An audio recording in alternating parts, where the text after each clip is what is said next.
नमस्कार, बुलेटिन में आप सभी का स्वागत है। मैं हूं आपके साथ आशीष प्रमोद गोस्वामी। शुरुआत करेंगे बड़ी खबर के साथ, जो कि आ रही है जयपुर से। माली कुशवाहा आरक्षण पर यह बड़ी अपडेट हम आपको देने जा रहे हैं। बड़ी खबर है ये। 26 दिन बाद भी जिलों से कलेक्टर्स ने रिपोर्ट अब तक नहीं भेजी है।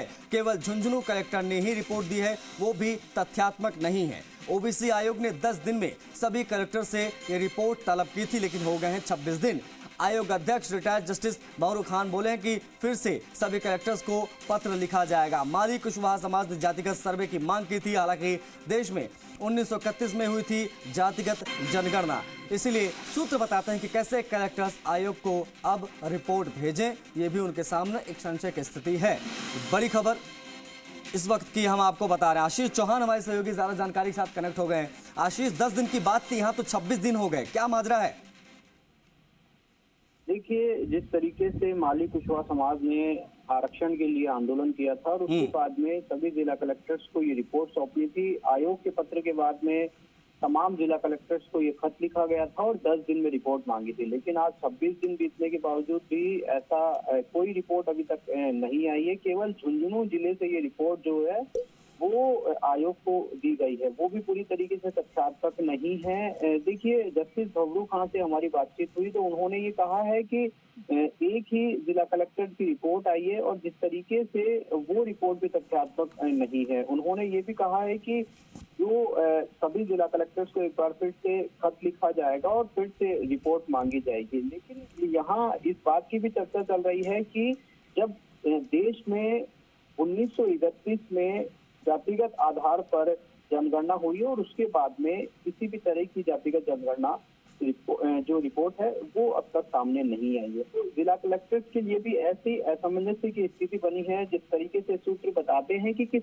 आधार पर वे रिपोर्ट सौंपे, क्योंकि असमंजस्य की स्थिति है कि आखिरकार जातिगत सर्वे आरक्षण नहीं है, तो हम किस आधार पर जातिगत जो सर्वे है, जातिगत आधार पर जो कह सकते हैं हम रिपोर्ट है, वो किस तरह से दे। इसीलिए ये पूरी तरीके से जिला कलेक्टर्स के लिए भी असमंजस्य की स्थिति है कि किस तरीके से वे रिपोर्ट जो है वो ओबीसी आयोग को सौंपे। दूसरी तरफ जो माली सैनिक कुशवाहा समाज है वो लगातार 12% आरक्षण की मांग कर रहा है। तो ऐसे में अब ओबीसी आयोग के जो सदस्य सचिव है वो एक बार फिर से तमाम कलेक्टर्स को खत लिखेंगे और ये कहेंगे कि एक बार आप रिपोर्ट प्रस्तुत करें ताकि जो आगे की कार्रवाई है वो फिर से शुरू की जा सके। लेकिन जिस तरीके से जो आखिरी बार देश में जनगणना हुई है 1931 में, उसके बाद ऐसी कोई रिपोर्ट यहाँ पर या फिर ऐसी कोई सर्वे जातिगत आधार पर नहीं हुआ है। इसीलिए लगातार यही सवाल उठ रहा है कि आखिरकार जिला कलेक्टर्स की रिपोर्ट दे तो आखिरकार कैसे दे। जी ठीक है, बहुत शुक्रिया आशीष इन तमाम अपडेट्स के लिए। माली कुशवाहा समाज ने जातिगत सर्वे की मांग की थी, आरक्षण की मांग की थी। 10 दिन का समय जो है वो दिया गया था कलेक्टर्स को कि आप जो है इतने दिनों में जो है रिपोर्ट वो सौंपें, लेकिन 26 दिन हो गए, अब तक रिपोर्ट का कुछ अता पता नहीं। झुंझुनू कलेक्टर ने जरूर रिपोर्ट दी है, लेकिन वो रिपोर्ट भी तथ्यात्मक नहीं है। एक बार फिर से अब पत्र लिखा जाएगा कलेक्टर्स को। बढ़ेंगे आगे, बात करेंगे मुख्यमंत्री के मूवमेंट की। तो सीएम गहलोत आज बारां के दौरे पर रहेंगे, जहां सर्वधर्म विवाह सम्मेलन में शिरकत कर वो वर वधु को आशीर्वाद देने पहुंचेंगे। सुबह 11 बजे मुख्यमंत्री अशोक गहलोत कार्यक्रम में शिरकत करने पहुंचेंगे। कार्यक्रम में पीसीसी चीफ गोविंद सिंह डोटासरा, विधानसभा अध्यक्ष सीपी जोशी समेत कई नेता भी पहुंचेंगे। बारां में श्री महावीर गौशाला कल्याण संस्थान द्वारा निःशुल्क सर्वधर्म विवाह समारोह हो रहा है, जिसमें सभी धर्म और जाति के 2222 जोड़ों का एक ही पंडाल में विवाह होगा। खान एवं गौपालन मंत्री प्रमोद जैन भाया ये बड़ा आयोजन करवा रहे हैं। विवाह के लिए 2000 बीघा भूमि में 34 पंडाल बनाए गए हैं। निःशुल्क सर्वधर्म सामूहिक विवाह सम्मेलन में 5 लाख लोग साक्षी बनेंगे, ये आमंत्रित है। हिंदू समाज के 2111 और मुस्लिम समाज से 111 वर वधु इसमें शामिल होंगे। पंडित कमल किशोर नागर महाराज समेत 21 से अधिक साधु संत भी आशीर्वाद देने के लिए यहां पहुंचेंगे। आज 2222 वर वधु का एक साथ परिग्रहण एक नया विश्व कीर्तिमान भी स्थापित करेगा। सम्मेलन में Guinness book of world record की टीम भी आ रही है। बारां के इस आयोजन को 310 सदस्यों की टीम कवर करेगी। टीम में निर्णायक की भूमिका में लंदन के संस्था के सदस्य पहुंच रहे हैं। आपको बता दें कि अभी Guinness book of world records में इतनी बड़ी संख्या में एक साथ शादी का कोई रिकॉर्ड दर्ज नहीं है।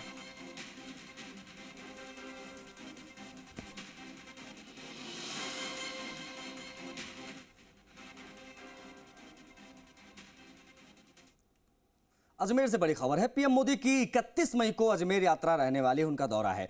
प्रदेश प्रभारी अरुण सिंह आज अजमेर पहुंचेंगे। इसी सिलसिले में देर रात तक अजमेर पहुंचने का उनका कार्यक्रम है। कल सभी जो सभा स्थल है उसका जायजा लेंगे, विश्राम स्थली का जायजा लेंगे, वरिष्ठ पदाधिकारियों के साथ बैठक करेंगे। कल शाम 4 बजे पत्रकार वार्ता यानी प्रेस कॉन्फ्रेंस भी करेंगे।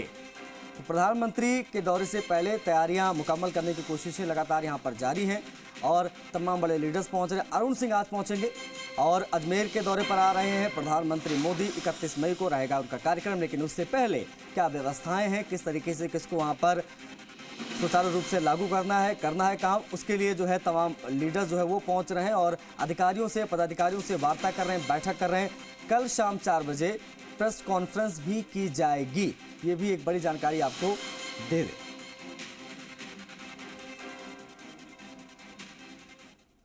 तो 31 मई को पीएम मोदी के अजमेर दौरे को लेकर बीजेपी पूरी तरीके से तैयारियों में जुटी हुई है। अजमेर की कायल विश्राम स्थली पर 31 मई को पीएम मोदी जनसभा करेंगे।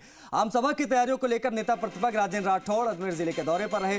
राठौड़ ने केकड़ी और विजयनगर में बैठक की। उसके बाद राठौड़ गुरुवार देर शाम को ब्यावर पहुंचे। इस दौरान राठौड़ ने 7 पुलिया स्थित केसरी नंदन गार्डन में आयोजित भाजपा पदाधिकारियों और कार्यकर्ताओं की बैठक को संबोधित किया। राठौड़ ने पीएम मोदी की आमसभा को लेकर पदाधिकारियों और कार्यकर्ताओं में जोश हाई किया, जोश फूंका। राठौड़ ने कहा कि मोदी सरकार के 9 वर्ष पूरे होने के मौके पर देश भर में 1 महीने तक केंद्र सरकार की योजनाओं को जन जन तक पहुंचाने के लिए एक अभियान चलाया जाएगा, जिसका श्री गणेश पीएम मोदी अजमेर की धरती से करेंगे। राठौड़ ने कांग्रेस पर भी जमकर निशाना साधा। 9 वर्ष के गरीब कल्याण काम का, देश की आधारभूत संरचनाओं को मजबूत करने का, उस अभिनंदन सभा में अजमेर में आज इस ब्यावर के अंदर पीले चावल लेकर हम लोगों को आमंत्रित करने आए हैं। ब्यावर से 11,000 कार्यकर्ता जाएंगे और ये सभा, अजमेर की सभा, इस संभाग की अब तक की सबसे बड़ी सभा होगी। लोग नरेंद्र मोदी जी को सुनने और देखने आएंगे। कोटा एसीबी ने बड़ी कार्रवाई करते हुए दिल्ली पुलिस की महिला एएसआई को 20,000 की रिश्वत लेते रेड हैंडेड गिरफ्तार किया है, रंगे हाथों गिरफ्तार किया है। आरोपी महिला एसआई रिश्वत की राशि लेकर तुरंत ट्रेन में चढ़ गई, लेकिन एसीबी की टीम ने पीछा किया, गिरफ्तार करने में कामयाबी हासिल की। अगले स्टेशन पर उसे उतारा गया। महिला एएसआई रेखा सिंह नई दिल्ली की मानसरोवर पार्क थाने में तैनात है। मुकदमे में नाम हटाने पर केस को कमजोर करने के एवज में आरोपी एएसआई रिश्वत की मांग कर रही थी।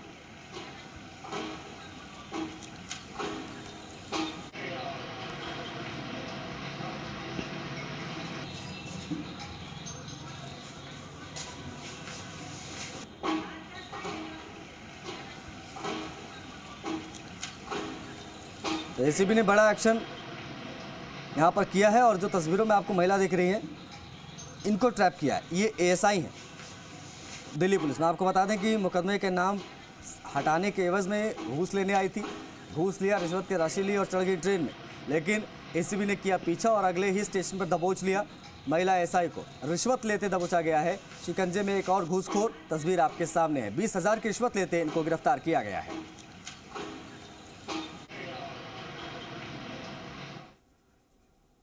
नागौर के रियावड़ी में चोरी की बड़ी वारदात सामने आई। एक ही रात में 3 ज्वेलरी की दुकानों के टूटे ताले, करीब करीब लाखों रुपए के ज्वेलरी पर, आभूषणों पर हाथ साफ किया गया। सीसीटीवी कैमरे में चोरी की वारदात कैद हो गई है। रियावड़ी पुलिस मौके पर पहुंची है। तस्वीरें हम आपको दिखा देंगे किस तरीके से लाखों रुपए के आभूषणों पर हाथ साफ किया चोरों ने।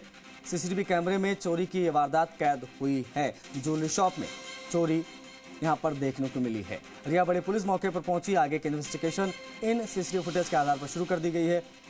तस्वीरें देखिए, 2 हम आपको दिखा रहे हैं किस तरीके से रात में चोरी की वारदात को अंजाम दिया चोरों ने, जो कि सीसीटीवी में कैद हुई हैं तस्वीरें। दूसरी तस्वीर आफ्टर चोरी की है। देखिए किस तरीके से वहाँ पर स्थिति बनी हुई है, जो शटर के ताले तोड़कर चोरियाँ हुई हैं। उसके बाद वहाँ पर जो दुकान के मालिक हैं, जो व्यवसायी हैं, वो बहुत ज़्यादा परेशान। ज्वेलरी शॉप में चोरी की वारदात सीसीटीवी कैमरे में कैद हो गई है। पुलिस इस पूरे मामले में इन्वेस्टिगेशन कर रही है। एक बड़ी चोरी की वारदात को यहाँ पर अंजाम दिया गया। चोरों के द्वारा 3 ज्वेलरी शॉप को निशाना बनाया, लाखों रुपए के आभूषण पर हाथ साफ किया।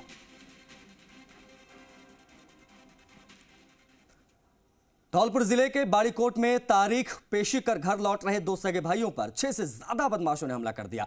बदमाशों ने तालाबे शाही के पास घेर कर हमला किया। सूचना पर सदर थाना पुलिस ने दो घायलों की जान बचाई और अस्पताल में उनको एडमिट कराया। पूरा घटनाक्रम किसी पुरानी रंजिश से जुड़ा बताया जा रहा है, जिसकी तारीख पेशी पर दोनों सगे भाई बाड़ीकोट आए थे, जहां से तारीख कर वापस अपने गांव मुतावली लौट रहे थे। इंद्र व अनार सिंह घायल अवस्था में थे। उनसे झगड़े का कारण पूछा तो उन्होंने बताया कि हमारे गांव के जवान सिंह वगैरह से पुरानी रंजिश चली आ रही है। उस रंजिश को लेकर हम कोर्ट बाड़ी से तारीख पेशी करके वापस घर जा रहे थे, तो जवान सिंह वगैरह ने हमें रोककर मारपीट की, जिन्हें CSC बाड़ी भर्ती कराया गया। पर्चा बयान और तहरीर को कहा तो उन्होंने बताया कि अभी हम अपना इलाज करा रहे हैं, उसके बाद थाने पर आकर उसको दर्ज करा दें। उदयपुर के गोगोंदा में पुलिस कस्टडी में युवक की मौत हो गई। लड़की को भगा कर ले जाने के मामले में युवक को पुलिस पूछताछ के लिए थाने लाई थी। पूछताछ के दौरान युवक की तबीयत बिगड़ना बताया जा रहा है। तबीयत बिगड़ने के बाद पुलिस ने युवक को गोगोंदा हॉस्पिटल पहुंचाया, जहां उसे डेड डिक्लेयर कर दिया गया। युवक का नाम सुरेंद्र राजपूत, जो देवरों का खेड़ा का रहने वाला बताया जा रहा है।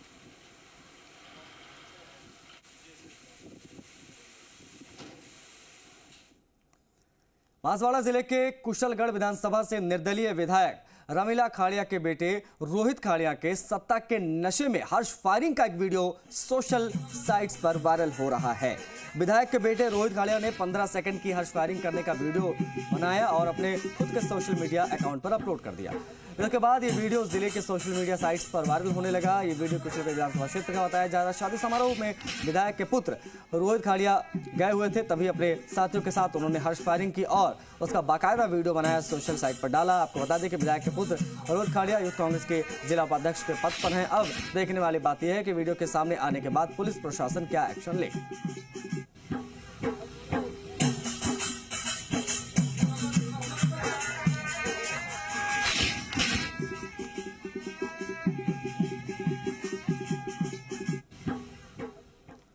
सीकर में व्यापारी पर फायरिंग कर 14.5 लाख रुपए लूट लिए गए। घर के गेट पर पहुंचते ही लुटेरों ने वारदात को अंजाम दिया। इस दौरान व्यापारी लोकेश के पैरों में गोली लगी। बदमाश सिर पर हमला कर रुपए से भरा बैग लूटकर फरार हो गए। बाइक सवार 3 नकाबपोश लुटेरों ने वारदात को अंजाम दिया। व्यापारी का अस्पताल में इलाज जारी है। खाटू श्याम जी पुलिस तफ्तीश कर रही है।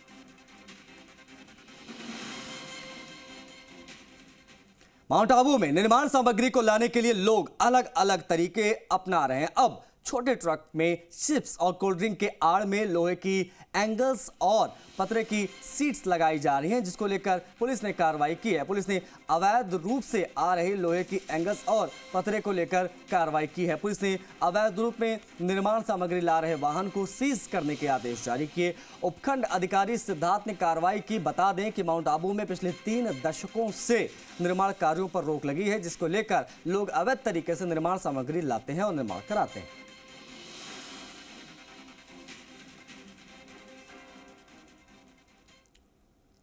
धौलपुर के बसेड़ी विधानसभा क्षेत्र के बीजेपी के पूर्व विधायक सुखाराम कोली को सरमथुरा इलाके में चुनाव प्रचार नहीं करने देने की धमकी देने के आरोपी को कंचनपुरा थाना पुलिस ने शांति भंग के आरोप में हिरासत में ले लिया।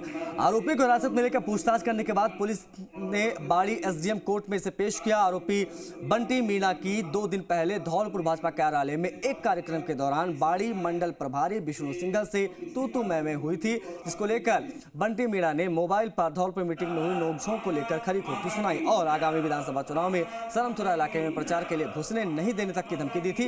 थाना प्रभारी ने बताया है कि आरोपी बीजेपी का ही कार्यकर्ता है। पूर्व विधायक कोली की शिकायत पर आरोपी बंटी मीणा को गिरफ्तार किया गया है।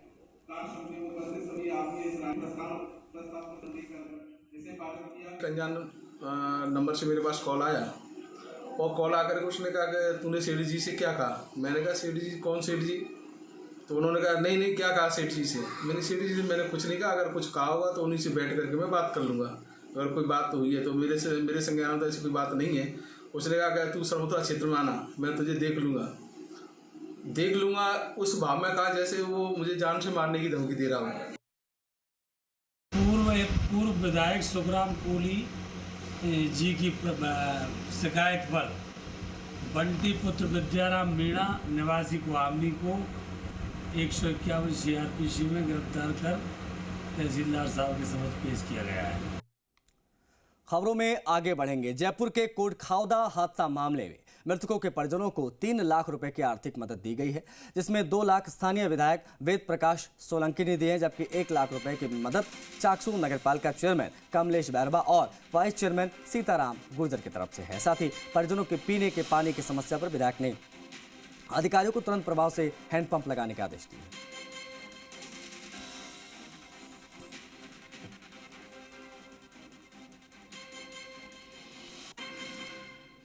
सीकर की कविता यादव का दिल वायुसेना की मदद से जयपुर से दिल्ली पहुंचाया गया, जहां पर अब वो ट्रांसप्लांट के बाद 19 साल की युवती के शरीर में धड़क रहा है। ब्रेन डेड होने के बाद कविता खुद तो इस दुनिया से चली गई, लेकिन वो 3 लोगों को जीवित करके चली गई, फरिश्ता बन गई और दुनिया से जाते जाते 3 लोगों को जिंदगी को रोशन कर गई। कविता के परिजनों ने अंगदान की मुहिम को आगे बढ़ाते हुए सहमति दी तो ब्रेन डेड महिला की बॉडी से दान की गई 2 किडनी का सवाई मानसिंह अस्पताल में सफल ट्रांसप्लांट कर दो तो लोगों के जीवन दान मिल गया। वहीं हार्ट आर्मी हॉस्पिटल दिल्ली में ट्रांसप्लांट कर 19 साल की युवती की जान बचाई गई। सवाईपुरा पलसाना रेवासा के कविता यादव ANM के तौर पर सीकर में कार्यरत थी। 21 मई को घर पर ही काम करते समय वो बेहोश होकर गिर गई, जिसकी जयपुर के SMS अस्पताल में इलाज के दौरान मौत हो गई थी।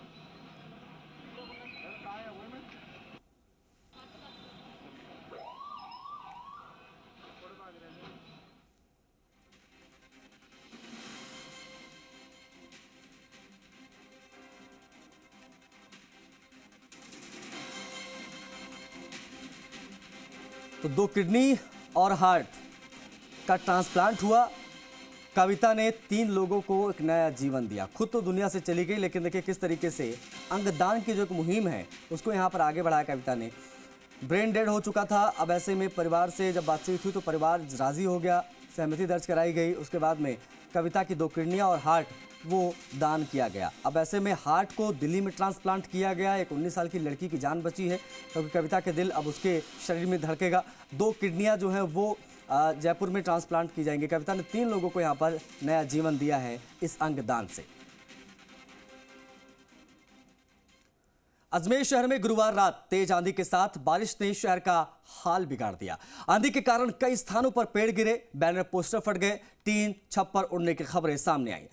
आंधी से कई लोगों को नुकसान हुआ है, तो वहीं भारी परेशानी भी खड़ी हो गई है। शहर के मुख्य मार्ग सिविल लाइन पर नीम का एक बड़ा पेड़ धराशायी होकर गिर गया, जिसके कारण पूरा रोड जाम हो गया। अब सुबह से नगर निगम प्रशासन के अधिकारी कर्मचारी व्यवस्थाओं को ठीक करने में जुटे हुए हैं।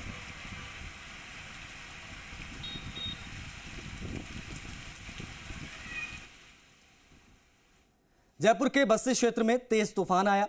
तूफानी हवाओं की स्पीड 70 किलोमीटर प्रति घंटा बताई जा रही है, जिसके बाद आसमान में बिजलियां चमकने लगी, साथ ही तेज गर्जन के साथ में बरसात भी देखने को मिली। तूफानी हवाओं से कई जगह पेड़ और पोल उखड़ गए। रात में भी क्षेत्र में भयंकर तूफान आने से आमजन अस्त व्यस्त नजर आया।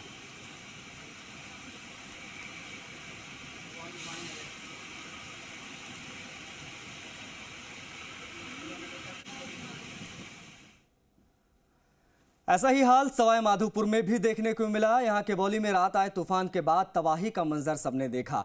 बौली, मित्रपुरा, बरनाला और बामनवास तहसील में तूफानी हवाओं के चलते भारी नुकसान हुआ है। इस दौरान पूरे परिक्षेत्र में 2 दर्जन से अधिक विद्युत पोल गिर गए। सैकड़ों की तादाद में टीन पोस्ट, छप्पर पोस्ट उड़ गए, तो सैकड़ों वृक्ष भी गिर गए हैं। क्षेत्र में करीब 6 से ज्यादा स्थानों पर पक्के मकान की दीवारें भी टूटी हैं। हालांकि राहत की बात यह रही कि कोई बड़ी जनहानि नहीं हुई।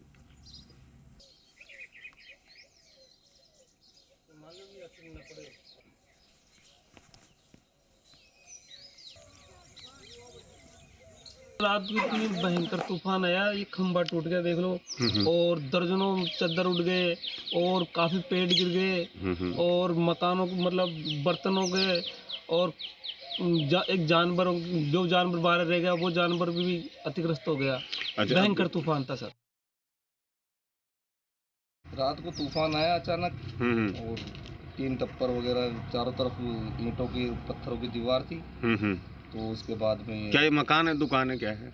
ये दुकान है। अच्छा, तो दीवारें टूट गई पूरी दीवारें टूट गई।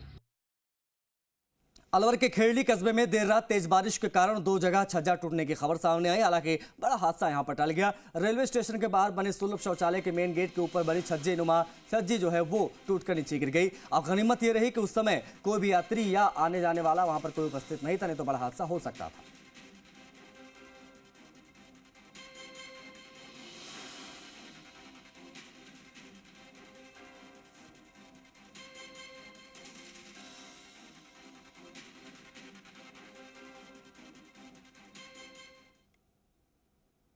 इस बीच आपको बता दें कि आंधी और बरसात की वजह से पुलिस मुख्यालय में आग लग गई। रात करीब 11 बजे के आसपास का ये पूरा मामला है, जब जयपुर में बरसात और आंधी कहर बरपा रही थी। उसी समय पुलिस मुख्यालय में आग लग रही थी, धुआं उठ रहा था। पुलिस का एक जवान बरसात की वजह से लेट होने के कारण ड्यूटी से मुक्त होकर घर जा रहा था। अचानक आग देखा। पुलिस जवान फायर एक्सटिंग्विशर लेकर आगे बुझाने गया। सोशल मीडिया पर जवान के आग बुझाने का वीडियो वायरल हो रहा है। सोचिए एक कैसी आग थी जो आंधी तूफान में भी लगी हुई थी।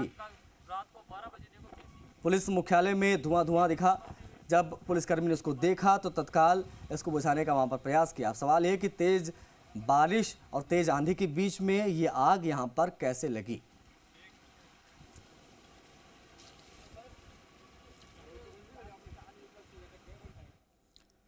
चूरू के सुजानगढ़ में तेज तूफान ने क्षेत्र में जमकर तबाही मचाई। इस तूफान में छप्पर रोड पर पेड़ के नीचे खड़े एक युवक की पेड़ गिरने से दर्दनाक मौत हो गई। घायल युवक को लोगों ने राजकीय अस्पताल में एडमिट कराया तो डॉक्टरों ने उसे वहां पर डेड डिक्लेयर किया। मृतक जिला परिवहन कार्यालय में लाइसेंस बनाने आया था।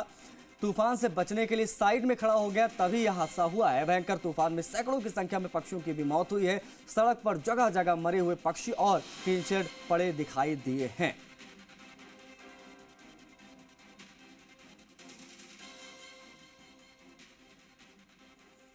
चित्तौड़गढ़ में ग्राम विकास अधिकारी के खिलाफ सरपंच और वार्ड पंच लामबंद हो गए हैं। ग्राम विकास अधिकारी के ट्रांसफर की मांग को लेकर कार्य बहिष्कार किया। ग्रामीणों के काम अटकाने समेत कई आरोप लगे हैं। साथ ही पट्टे बनाने के काम में कोताही बरतने का आरोप लगाया गया है। पंचायत की आम सभा में बुलाने पर बार बार तारीख देने की बात भी कही गई है। सरपंच ने जब रिकॉर्ड मांगा तो घर पर पड़े होने की बात सामने आई। इस तरीके से हर बार इसी तरह मनमानी करने का आरोप लगा है। भैंस रोडगढ़ पंचायत समिति के तंबोलिया ग्राम पंचायत से जुड़ा ये पूरा मामला है जो हम आपको बता रहे हैं। अधिकारी के ट्रांसफर की मांग यहां पर।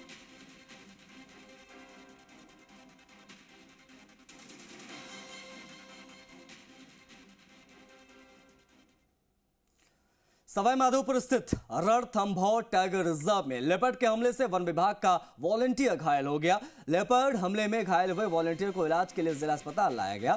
जानकारी के मुताबिक रणथंभौर की तालड़ा रेंज से एक लेपर्ड निकलकर नजदीकी डूंगरी गांव में एक खेत में जा पहुंचा, जहां लेपर्ड ने एक बकरी का शिकार कर लिया। सूचना मिलने पर वन विभाग की टीम मौके पर पहुंची। ग्रामीणों की भीड़ को हटाने के लिए वन विभाग के वॉलंटियर रतिराम मीणा आगे आए। उसी दौरान लेपर्ड ने रतिराम मीणा पर हमला कर दिया।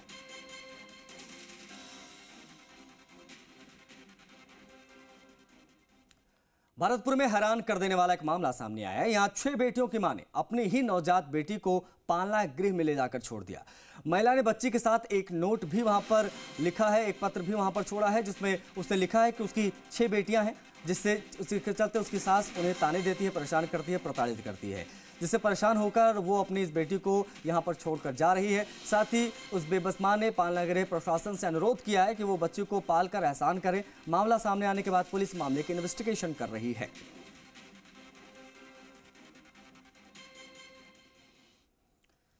इस खबर के साथ बुलेटिन में इतना ही। मुझे इजाजत दीजिए। नमस्कार।